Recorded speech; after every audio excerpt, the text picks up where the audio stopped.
اور کہتے ہیں کہ رحمان بیٹا ہے۔ ایسا کہنے والوں، یہ تو تم بری بات زبان پر لاتے ہو۔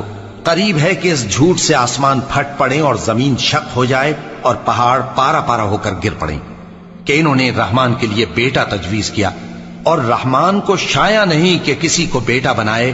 ہر شخص جو آسمانوں اور زمین میں ہے رحمان کے روبرو بطور بندہ ہی آئے گا۔ اس نے ان سب کو اپنے علم سے گھیر رکھا اور ایک ایک کو شمار کر رکھا ہے، اور یہ سب قیامت کے دن اس کے سامنے اکیلے اکیلے حاضر ہوں گے۔ اور جو لوگ ایمان لائے اور عمل نیک کیے، رحمان ان کی محبت مخلوقات کے دل میں پیدا کر دے گا۔ اے پیغمبر صلی اللہ علیہ وآلہ وسلم، ہم نے یہ قرآن تمہاری زبان میں آسان بنا کر نازل کیا ہے تاکہ تم اس سے پرہیزگاروں کو خوشخبری پہنچا دو اور جھگڑالوؤں کو ڈر سنا دو۔